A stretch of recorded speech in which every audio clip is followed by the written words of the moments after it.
यदि हमारे राजस्थान का नौजवान पहली बार जैसे कोई सरपंच का चुनाव होता है, जैसे कोई पंच का चुनाव होता है, और उस तरीके से एक एक मोहल्ले के अंदर, एक एक वार्ड के अंदर ये आवाज है कि हमारे राजस्थान के तकदीर का फैसला सचिन पायलट साहब करें। पायलट साहब, ये जो नौजवान आज पहाड़ियों के अंदर बैठा है, लंबे चारों तरफ से बैठा है, माताएं बहनें बैठी है, मां जगदम्बा के स्वरूप आप देखना, माता बहनें आपका स्वागत कर रही हैं। और मैं ये कहना चाह रहा हूं, ये फैसला हकीकत में है।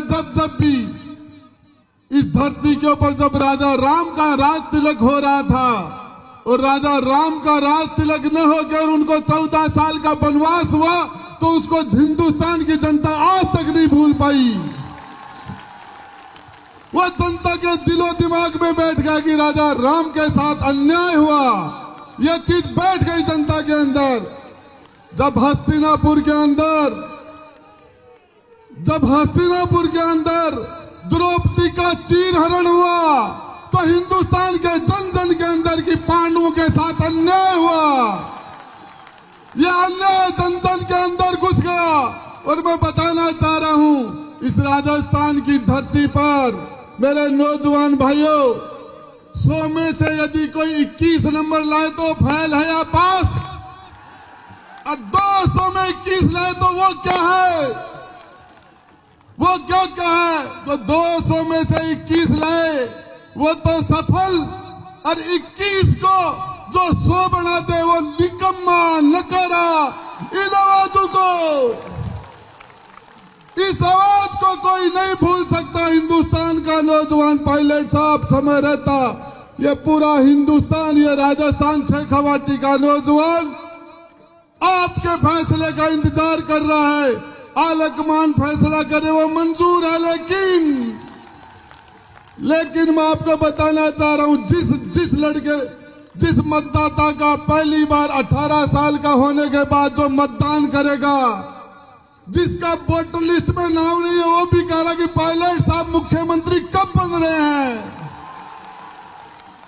यह चीज ये माता और बहनें भी इंतजार कर रही हैं। इनको किसी चीज से मतलब नहीं। मैं बता रहा हूं आपको, जब सत्ता के गलियारों में किसी के साथ अन्याय होता है, तो ये जनमानस क्रांति के रूप में आके बैठता है।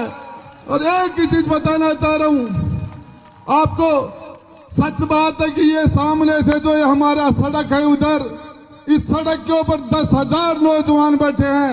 मैंने कहा यार आप चल के सामने बैठ जाओ।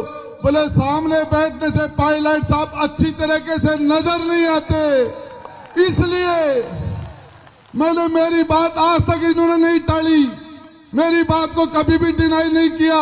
लेकिन पहली बार मैंने कहा, बोले साहब, गुड्डा साहब, पायलट साहब यहां से अच्छी तरह नजर आ रहे हैं, इसलिए हम तो यहीं बैठेंगे, हमारे वहां से पायलट साहब दिखते नहीं है।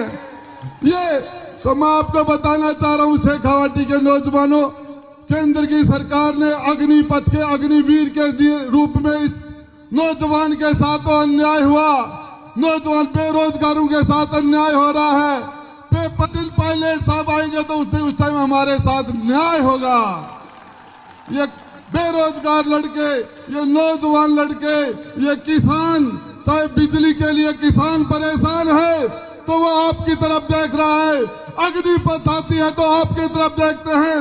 और नौजवानों के साथ मैं आपको बताना चाह रहा हूं, और पायलट साहब आपको संबोधित करेंगे 2-3 नारों के साथ आवाज गूंज जानी चाहिए, सचिन पायलट, सचिन पायलट।